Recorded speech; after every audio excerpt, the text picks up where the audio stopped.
everyone, so today I'm really excited because this is my very first tutorial after coming back from vacation, and I went a little bit brighter than what I thought I was gonna do, but I have been using the Semi-Sweet Chocolate Bar palette for 2 weeks. I took it with me on vacation, and it's pretty much a bunch of neutrals except for that one blue, which I actually haven't even used, but I've used a mixture of all of these, and this is all very sort of browns, warm, some a little bit cooler, and I'm tired of using those shades. So what I did today was a little bit brighter, and I busted out my Zoeva palette. This is the Rodeo Belle.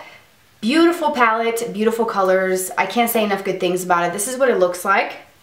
And so I'm using some of these shades here, and then this like matte navy color with a little bit of this brighter blue, and I just really love the way it came out. I hope that you guys enjoyed this tutorial, and if you want to see exactly how to achieve the look, then keep watching and I'll show you exactly how to do it. Alright, so the first step that we're going to do is we're going to take the color Early Sunrise in the Rodeo Belle palette. This is sort of like a yellowy color. There is a bit of a kind of satiny finish to it. It's not completely shimmery, which is why I'm using it for my brow highlight, and I'm applying that with a Morphe Red Sable brush.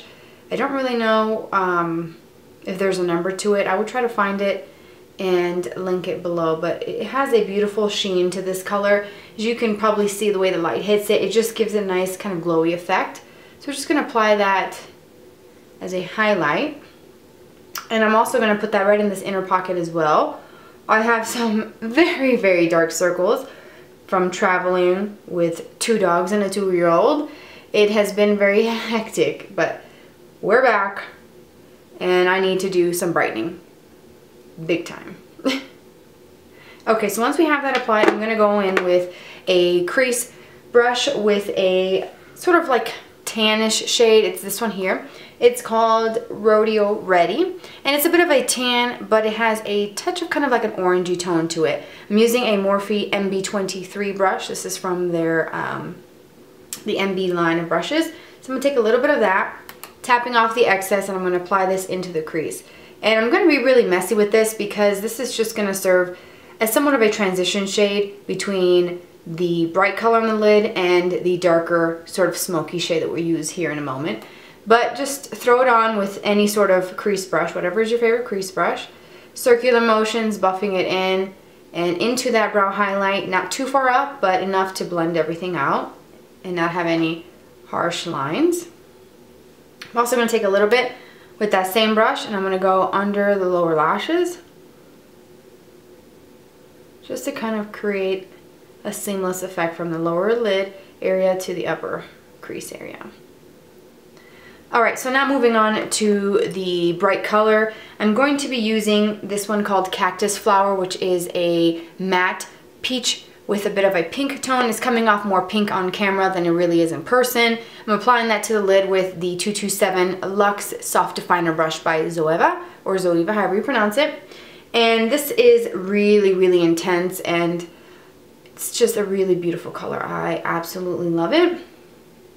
I know this may seem kind of bold for the winter time, but I have been using just neutrals for 2 weeks straight, and I'm ready for a change. So I'm going to be applying this onto the lid.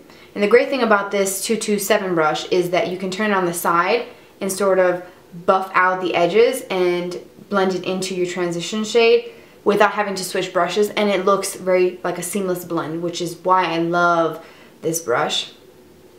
And as you can see, it's really intense. Just such a pretty color. Love it. Alright, so now for some kind of smokiness, I'm going to switch to a smaller brush, and I'm going to be using one from Coastal Scents. I don't know what the name of it is, but just any sort of pencil style brush. And I'm going to go in with Day Money, which is a matte dark navy color. It's really, really beautiful, very pigmented. So literally when you apply this color, a tap is enough because it is very intense. So what we're going to start doing is applying this to the outer V area of the eye.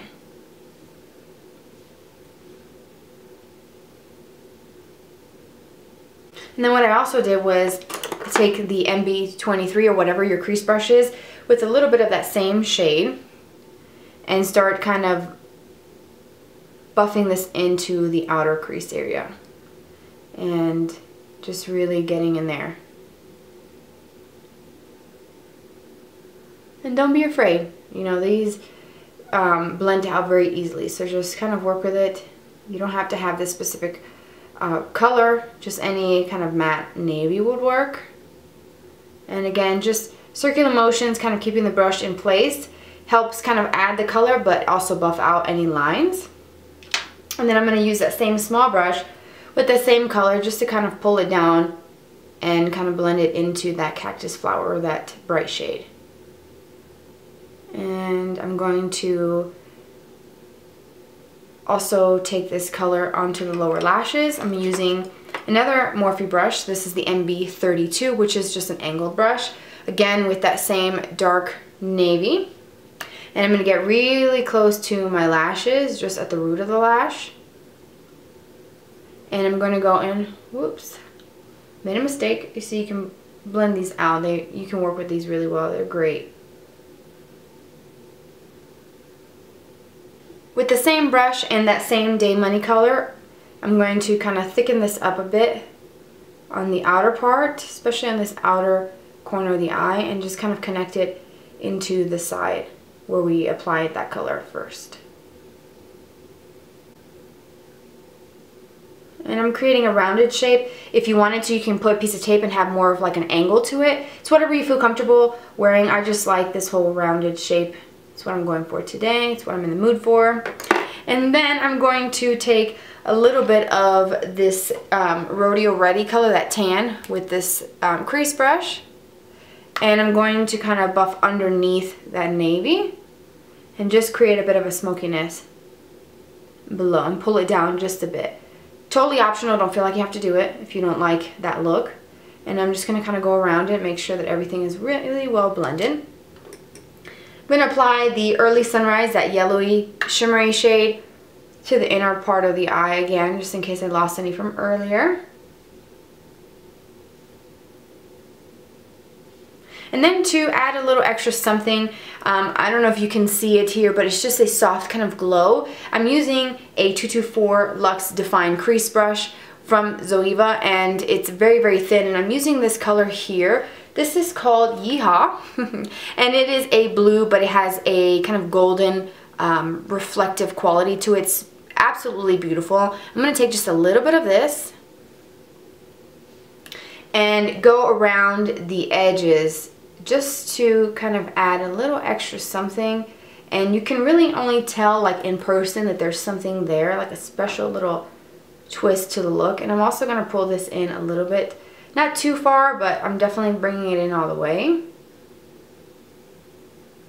it's just going to create a little bit of a kind of a bluish sort of tinge around everything we've done. I think it's pretty. Again, you don't have to do this if you don't want to. Then I'm going to go ahead and add a little bit more of that sort of dark shade, that Day Money, the matte navy, because we may have lost a little bit of it. Next we have to do some liner, and I'm going to tight line with a black liner from Urban Decay. Just any black would work.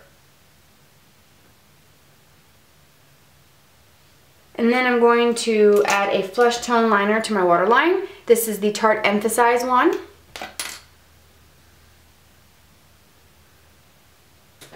For my liquid liner, I'm using the LORAC Front of the Line Pro. I just got this several weeks ago before I left for vacation, and I'm using it for the first time today. Haven't used it in a couple months, and I'm reminded about how much I actually really love this. It's a really good liquid liner. And I'm doing something a little differently. I'm actually going in all the way, creating a really thin line right in this inner corner, which I typically don't go in that far, but I figured, why the heck not? And I'm sticking pretty close to the lashes, pretty thin, nothing fancy. And then I'm going to do a little bit of a wing.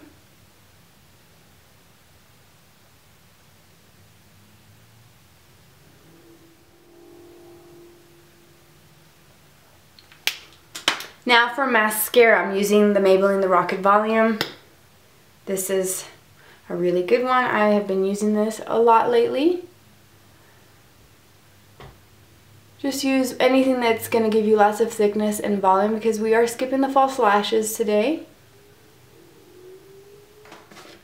And I'm going to give my lashes a bit of a comb through with this eyelash comb. I don't even know if they make these anymore. This is from Tweezerman. I got it from Ulta years ago. And I just found it a few weeks ago in my stash. You can tell how much makeup I have if I've got products in there that I totally forgot about. They've been sitting there for a long time. I had to dig through my stuff for this, just to help kind of remove any little clumps. And then for my, where is it? My lower lashes, I'm going in with Lash Discovery by Maybelline. It's my Tried and True Lower Lash Mascara. Alright, so now that the eyes are done, we just have to do some blush because all I did was some contouring and then of course my face stuff, which I will list below because I didn't show it. It's the same routine that I've shown before, so it's not really something special. So I will again list everything below, so expand the description box because everything is always listed there. So for my blush, I'm actually going to use the one from Makeup Geek and Infatuation. You're probably sick of me hearing... No. You're probably sick of hearing me talk about these blushes, but these were the only two. This one and Bliss were the only two I took on vacation, and I used them for 2 weeks straight. I absolutely love it, so I'm going to apply that with the Bare Minerals Precision Face Brush that I've talked about before as well. And these are so pigmented, like, it's crazy. I have to like tap it off. So I'm going to just apply this kind of right overlapping my contour bit. And then after I do that, whatever is left, I'm going to just kind of slightly pull it onto the apples of my cheek, just to kind of give me a little bit of a glow without it being too crazy. So maybe you can see a difference. But I did do a little bit of a heavier contouring today because I got a little too excited. Because I'm back and I'm filming. I love doing videos and I get a little heavy-handed sometimes. Alright, so that's it right there. A little crazy. I think this side's a little darker. That's okay. Nothing a little powder brush can't fix. So for lips, I'm going to do two different combos. I'm taking the Barely There lipstick from Essence. These are the long wearing or long lasting ones that I've talked about before. It's sort of like a brownie nude. These are so good. And I think these are like $2.99. Something ridiculous like that. Then I'm going to go over that with the Bite lipstick in Lychee. This is the Luminous Cream lipsticks, and they came in a duo like this months ago. And this is just a really kind of soft nude, but it has a bit of a pink tone to it, so it's not like a concealer type of nude. And I'm going to go on the center of my lip with this. And that's just going to add a little bit of dimension and just kind of create a bit of an ombre lip, if you will. And that is it. I hope that you guys enjoyed this look. I really love the bright look. I know it's may not be for everybody, but I needed to break out and just get back into the groove of wearing all kinds of colors and not just using the same sort of neutrals that I've been using for 2 weeks. So I hope that you guys enjoy this look. If you haven't subscribed, please do so. I would appreciate your support. Thank you for taking the time to be here anyways and watching the video. It means a lot to me. And I will see you guys in my next video. Bye.